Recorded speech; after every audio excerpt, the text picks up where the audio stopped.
I knew something was wrong the moment I stepped into the dining room. Too many smiles. Too much warmth. For a family that had been frostbitten for months. It felt like stepping into a play staged by strangers. Candles flickered on the table, like little lies trying to set the mood. My daughter Natalie wore that yellow dress she hadn't touched since Easter, back when we still pretended to be a unit. And Claire, my wife, stood at the head of the table like a glittering host, not a woman ready to drop a bomb. She held a wine glass like it was a microphone. I should have turned around and walked back out the door. But I didn't. I sat down. I watched. I waited. "Before we begin," Claire said, her voice light, too rehearsed, "we have an announcement." We. The word from her lips felt like a blade dipped in honey. Natalie stood beside her, proud, tall, and cruel. 16, going on merciless. And she was smiling, real smiling. Not that closed-lipped grimace I'd grown used to for the last 6 months. This was different. This was victorious. "We voted," Claire said, lifting her glass, her tone sugared and cruel. "And you're not family anymore. No build-up, no soft landing, not even the decency of confusion. Just a straight, clinical cut to the bone." Natalie reached into her designer bag and slid a manila envelope across the table, beaming. "Mom and I signed everything," she said like she was offering me a birthday card. "All that's left is you. Divorce papers. Neatly typed. Pre-signed. Cold." I looked at the envelope. Then at Claire. Then at Natalie. I could have broken right there. Could have snapped like dry wood. Instead, I exhaled, slow, steady, quiet. Then I chuckled, low and brief. One breath. "You won't be needing this," I said. I reached into my coat and pulled out my own folder. Placed it, not tossed, not shoved, but placed, gently in front of Claire, the way a seasoned waiter places a check at the end of an extravagant meal. She hesitated, just for a moment, then opened it. The change in her face was beautiful. First confusion, then slow, creeping panic, and finally a scream. It tore from her throat like a warning siren and echoed off the walls, bounced down the hallway, and shattered the illusion she'd spent months weaving. You want to know how we got here? It started 3 years ago. A Tuesday, bitter cold. Claire's phone buzzed on the kitchen counter while she was upstairs, working late. I had just come home from a 3-day work trip, shoes still on, grocery bag in hand, chicken thighs, red potatoes, a bottle of wine. I wasn't snooping.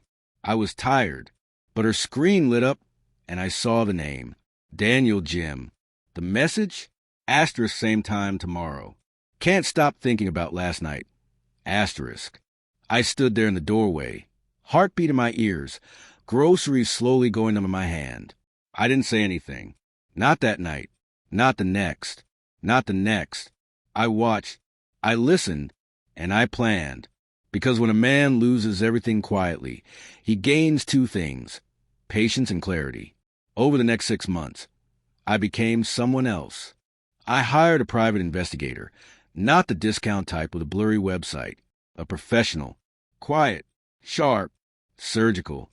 And what he found? Enough to burn her house of lies to the ground. Daniel was a trainer she met at the gym, 29, built like a steroid ad, GED and abs. They'd been seeing each other for almost a year.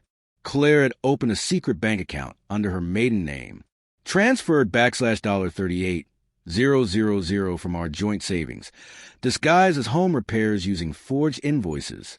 She wasn't just planning to leave. She was planning to rob me blind on the way out.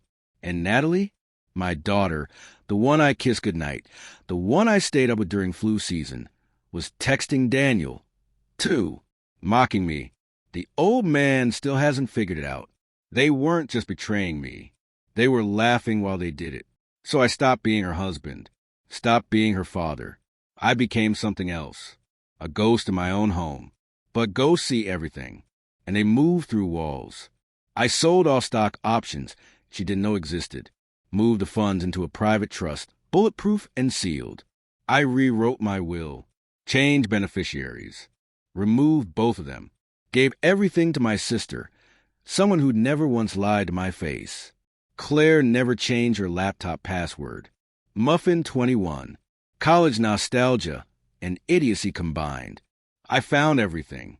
Emails, hotel receipts, photos, screenshots, nudes.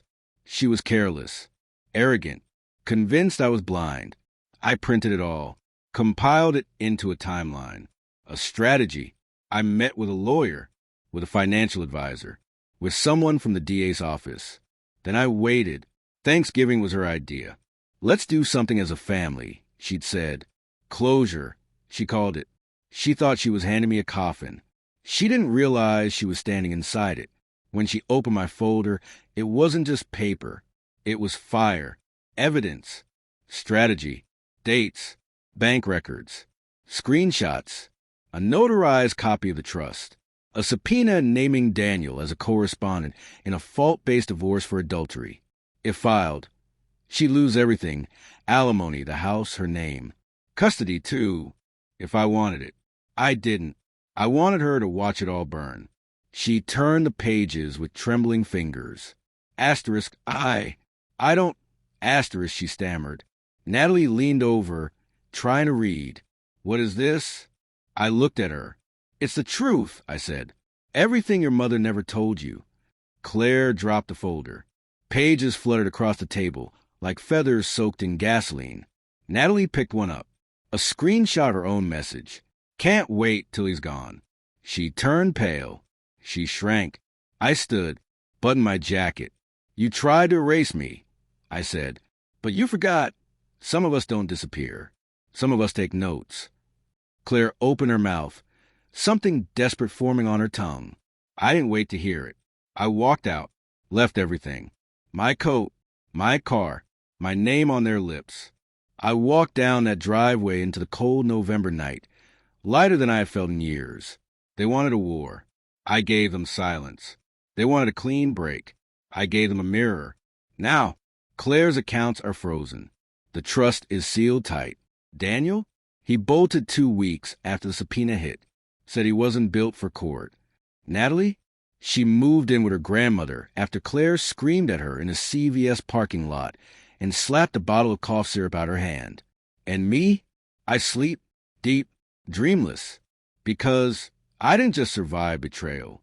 I studied it, mastered it, and when I left that folder on the table, I didn't just end Thanksgiving dinner. I ended the whole illusion.